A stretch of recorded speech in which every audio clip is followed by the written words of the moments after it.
और अब बात करते हैं हिमाचल की, जहां 12 नवंबर को वोटिंग होने वाली है। हिमाचल प्रदेश की अर्थव्यवस्था का मुख्य आधार सेब की खेती रहा है। 5,000 करोड़ का सालाना कारोबार करने वाला सेब वहां बहुत बड़ा चुनावी मुद्दा है। लेकिन इस सेब का सफर 100 साल से भी पहले तब शुरू हुआ था जब एक अमेरिकी पादरी हिमाचल पहुंचे थे। रिपोर्ट देखिए।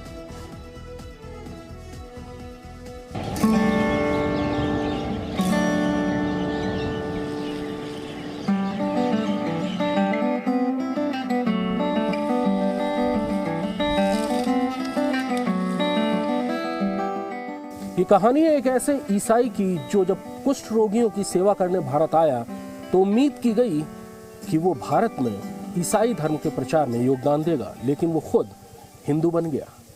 ये कहानी है एक ऐसे उत्साही नवयुवक की जिसने हिमाचल प्रदेश को सेब की सौगात की, जिसका कृषि से हर दिन, हर महीने, हर साल, इतना ही नहीं आपके रिटायरमेंट के लिए भी पैसे कमाना है, फिर देरी किस बात की। फ्रीडम ऐप को अब भी डाउनलोड कीजिए। आज हिमाचल प्रदेश की अर्थव्यवस्था में सबसे बड़ा योगदान है और जिस सेब ने हिमाचल प्रदेश के लोगों की तकदीर बदल कर रख दी। ये कहानी है एक ऐसे अमेरिकी की जो आज़ादी की लड़ाई में लाला लाजपत राय जैसे नेताओं के समकक्ष था। कांग्रेस में उसका ओहदा राष्ट्रीय नेताओं के बराबर था और जिसके परिवार का कांग्रेस की राजनीति में 3 पीढ़ियों तक दबदबा रहा। अमेरिका के एक अमीर व्यापारी का बेटा सैमुअल स्टोक्स 1904 में फिलाडेल्फिया से हिमाचल आया। 22 साल के सैमुअल का मकसद था कुष्ठ रोगियों की सेवा। सैमुअल ने इसके लिए हिमाचल के सुबाथू को अपना केंद्र बनाया। हिमाचल में रहने के दौरान ही सैमुअल की मुलाकात शिमला के पास कोटगढ़ में रह रहे साधु सुंदर सिंह से हुई। कुछ दिनों बाद सैमुअल स्टोक्स कोटगढ़ आए और कोटगढ़ से थोड़ी दूर घने जंगलों के बीच इस गुफा में रहने वाले साधु सुंदर सिंह से उनकी मुलाकात हुई। यहाँ उन्होंने काफ़ी वक्त गुजारा और साधु सुंदर सिंह से ध्यान सीखा। इसी दौरान भारतीय संस्कृति और आध्यात्म से उनका जुड़ाव शुरू हुआ। कोटगढ़ में रहने के दौरान ही उन्हें यह महसूस हुआ कि ये इलाका सेब के लिए बहुत बेहतरीन हो सकता है। वो अमेरिका गए और उसके बाद वहां से सेब की कलम लेकर आए।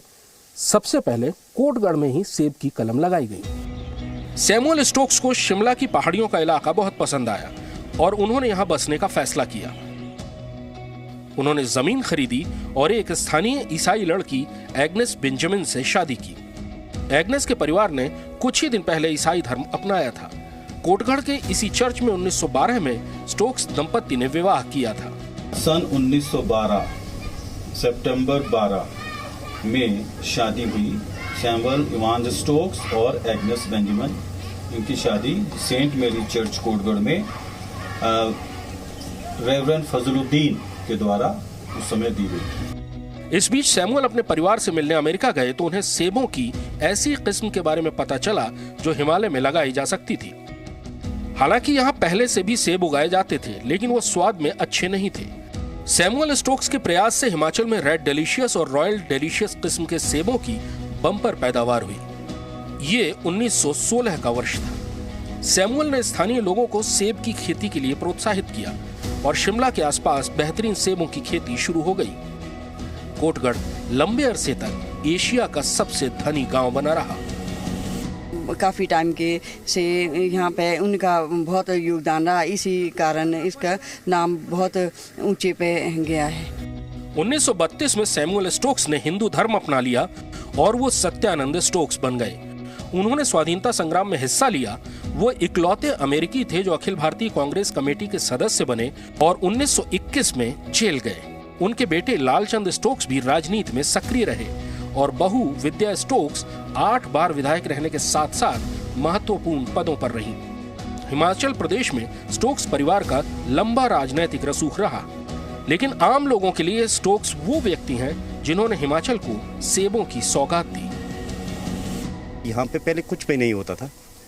हमारा 1-2 फसल होती थी, जौ या आलू यहाँ होता था। स्टोक्स साहब के आने से उन्होंने काफ़ी मेहनत की, लोगों को समझाया, बताया कि सेब एक अच्छी फसल बन सकती है यहाँ की। स्टोक्स परिवार की तीसरी पीढ़ी के विजय कुमार स्टोक्स अभी भी थानाधार के उसी मकान में रहते हैं जिसे सत्यानंद स्टोक्स ने बनवाया था।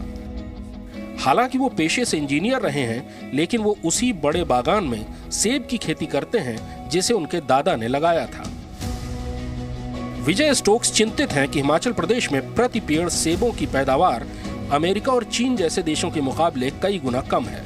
बाजारों में हिमाचल का सेब विदेशी सेबों की भारी आवक से दिक्कत में है।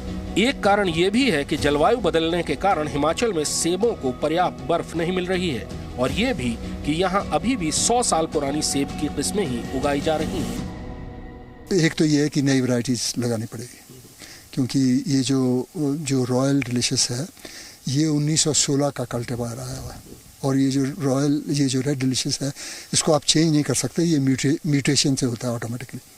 सो उस वक्त से एक सेंचुरी में बहुत उसके वो आ गए हैं। सेब के बागान लगातार देखभाल चाहते हैं, लेकिन उससे ज्यादा जरूरी है कि फसल को सही समय पर बाजार में पहुंचाया जाए और किसान को सही दाम मिले। चुनावों में हमेशा की तरह इस बार भी सेब की खेती पर ध्यान देने का वादा है, लेकिन ये वादा पूरा हो तो ही किसानों को यकीन आएगा। कोई एक फसल किसी राज्य की तस्वीर कैसे बदल सकती है, सत्यानंद स्टोक्स और हिमाचल के सेब की कहानी इसकी मिसाल है। लेकिन समय के साथ हिमाचल के सेब को नई चुनौतियां मिल रही हैं। हिमाचल के सेब को भी अब बदलना होगा। सत्यानंद स्टोक्स की तीसरी पीढ़ी की भी यही सलाह है। कृष्ण मोहन मिश्रा, जी मीडिया, थानाधार, हिमाचल प्रदेश। कृषि से हर दिन, हर महीने, हर साल, इतना ही नहीं आपके रिटायरमेंट के लिए भी पैसे कमाना है? फिर देरी किस बात की? फ्रीडम ऐप को अब भी डाउनलोड कीजिए।